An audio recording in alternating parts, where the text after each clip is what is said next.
Halo semuanya, pada video ini saya akan menjelaskan cara menulis bab landasan teori. Materi ini penting karena pada umumnya mahasiswa menulis bab landasan teori dengan cara yang kurang tepat. Kenapa dikatakan kurang tepat?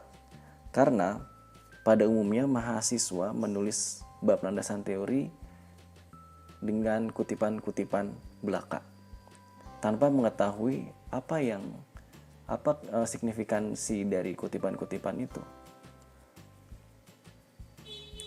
Beberapa bab landasan teori yang saya baca ya demikian ya. Jadi dalam bab landasan teori yang saya baca, saya membaca definisi-definisi yang saya kira tidak ada hubungannya dengan penelitian itu. Misalnya definisi cerpen, definisi novel, definisi puisi. Nah, tentu saja itu bukan ditulis di dalam bab landasan teori. Bab landasan teori itu berisi teori-teori yang digunakan untuk menganalisis. Sedangkan definisi cerpen, puisi, novel itu tidak digunakan untuk menganalisis.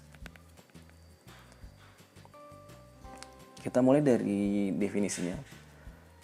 Bab landasan teori adalah salah satu bab dalam karya ilmiah yang berisi perangkat teori yang digunakan dalam menganalisis objek penelitian atau subjek penelitiannya. Nah, yang dipakai untuk menganalisis. Jadi, yang ada di dalam bab landasan teori hanya hal-hal yang digunakan untuk menganalisis. Kalau Anda tidak menganalisis tokoh atau psikologi tokoh, ya jangan Anda menulis teori itu. Gitu. Kalau Anda tidak menganalisis latar sosial, Anda tidak perlu menjelaskan latar sosial dalam landasan teori. Jadi isinya apa aja? Yang pertama, teori yang digunakan untuk menganalisis saja. Yang kedua, variabel penelitian. Oke. Nanti akan saya jelaskan tentang variabel penelitian. Kemudian, nah ini yang juga tidak ditulis atau yang jarang ditulis oleh mahasiswa ya, yaitu penggunaan teori atau variabel dalam penelitian. Jadi, selain Anda menjelaskan teori-teori yang Anda gunakan, Anda juga harus menjelaskan bagaimana caranya menggunakan teori itu. Jadi tidak hanya sekadar mengutip dari pendapat ahli atau dari buku-buku teori, melainkan Anda juga harus menjelaskan bagaimana cara menggunakan teori-teori itu dalam penelitian Anda tentunya. Oke, saya jelaskan variabel. Variabel penelitian adalah sesuatu atau objek pengamatan yang dapat dikontrol, diobservasi, dan dianalisis oleh peneliti dalam sebuah penelitian. Nah, mungkin sampai sini kurang jelas ya. Kita beranjak ke jenis variabel. Ada variabel bebas dan ada variabel terikat. Variabel bebas, kita coba lihat definisinya. Variabel bebas adalah variabel penyebab terjadinya perubahan. Masih kurang mengerti ya, masih kurang dipahami. Kita lihat lagi. Variabel bebas adalah variabel yang memengaruhi variabel lain. Oke, bagaimana? Sudah jelas? Coba kita lihat pengertian selanjutnya. Variabel bebas adalah variabel yang digunakan untuk menilai atau menganalisis variabel terikat. Ya, sudah jelas ya. Jadi variabel yang digunakan untuk menganalisis variabel terikat. Oke, sekarang variabel terikat apa? Variabel terikat adalah variabel yang keberadaannya menjadi suatu akibat dikarenakan adanya variabel bebas. Masih abstrak ya pengertiannya. Coba kita lihat pengertian yang lain. Variabel bebas adalah variabel terikat adalah variabel yang dipengaruhi variabel bebas. Kita lihat pengertian selanjutnya. Variabel yang dinilai, variabel terikat adalah variabel yang dinilai atau dianalisis oleh variabel bebas. Jadi variabel bebas adalah variabel yang menganalisis variabel terikat. Sebaliknya variabel terikat adalah variabel yang dianalisis variabel bebas. Nah, kayak gitu. Dalam karya sastra gimana? Pertanyaannya, apa yang dianalisis? Karya sastra kan? Artinya karya sastra adalah variabel terikat. Sementara, apa yang menganalisis karya sastra? Bukan penelitinya, tapi teorinya. Artinya teorinya adalah variabel bebas. Saya ulangi, dalam penelitian sastra, mana variabel bebas dan mana variabel terikat?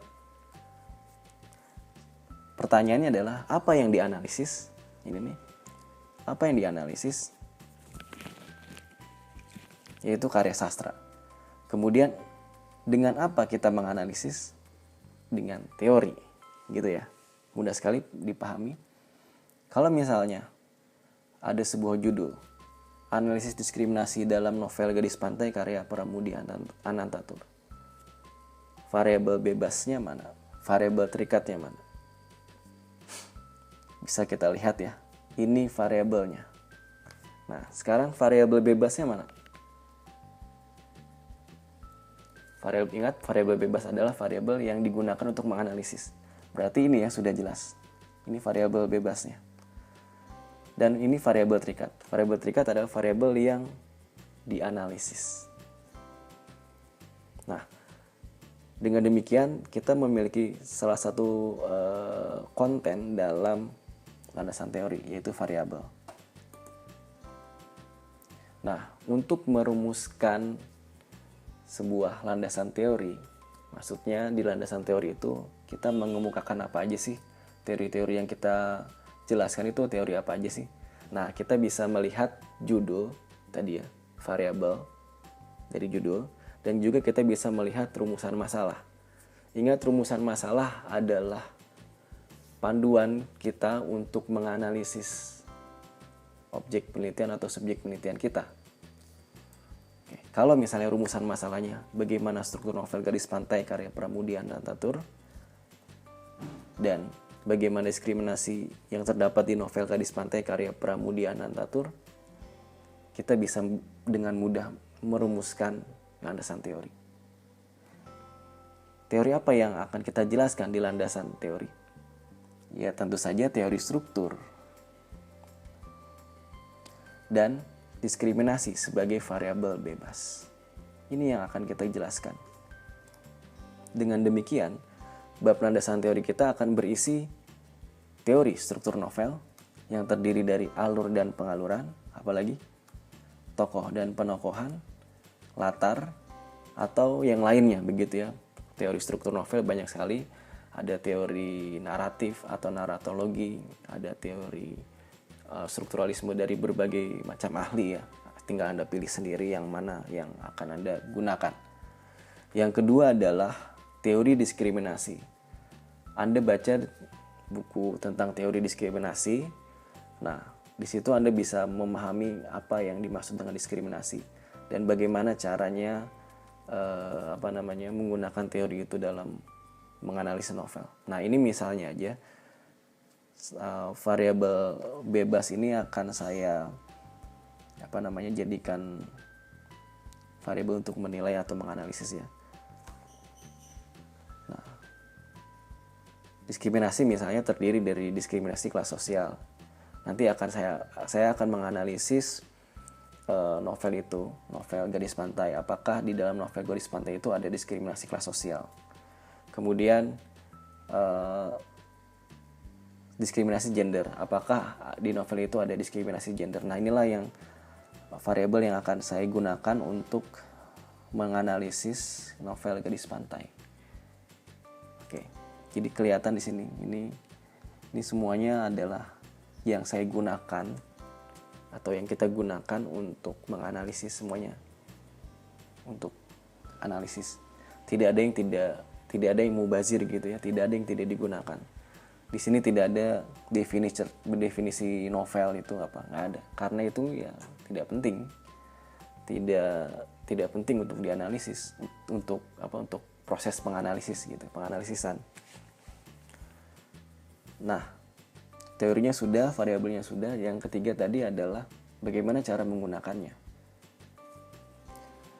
Nah, ini adalah subbab landasan teori yang saya tulis ya di tesis saya. Landasan teori. Di sini saya menggunakan teori intertekstualitas, teori citraan dan wacana, teologi feminis Kristen rekonstruksionis. Oke, saya jelaskan di sini teori citraan. Pokoknya begitulah ya. Setelah saya jelaskan dengan panjang lebar, nggak panjang-panjang amat sih sebetulnya. Nah, saya jelaskan di sini. Puisi-puisi Avianti Arman memiliki kelima citra tersebut. Namun citra yang paling dominan adalah citra pemikiran tentang perempuan. Nah, boleh kita ungkapkan di sini sedikit kandungan dari puisi-puisi Avianti Arman. Oleh sebab citraan pemikiran ini dominan dalam puisi Avianti Arman, citra pemikiran inilah yang kerap mendukung intertekstualitas citra perempuan. Jadi dalam teori citra saya akan lebih fokus pada citra pemikiran gitu ya, citra pemikiran. Nah, kemudian saya jelaskan teori intertekstualitas.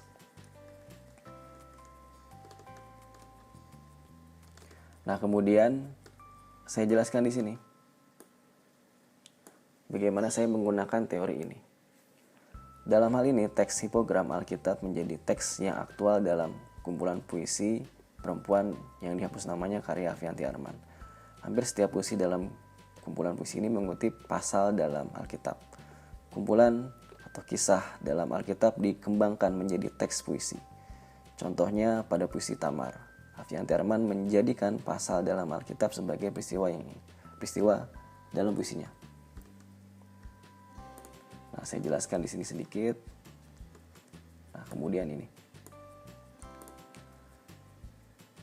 Seperti yang telah disebutkan di awal, untuk melihat rekonstruksi citra perempuan dalam Alkitab pada kumpulan puisi Avianti Arman, dibutuhkan pendekatan lain. Pada tahap pengkajian intertekstualitas, hal-hal yang akan dilakukan penelitian ini adalah menginterpretasikan puisi dengan menggunakan pembacaan tahap kedua. Dan ini cara menganalisis intertekstual ya sebetulnya. Dan membandingkan teks hipogram Alkitab dan teks transformasi puisi untuk mendapatkan maknanya. Disinilah fungsi pendekatan intertekstualitas. Nah, begitu. Jadi caranya seperti itu. Cara menjelaskan bagaimana cara menggunakan teori itu. Ya, saya kira itu ya. Saya kira cukup jelas ya. Kalau ada pertanyaan silakan dituliskan di kolom komentar. Terima kasih sudah menonton. Sampai jumpa di video selanjutnya.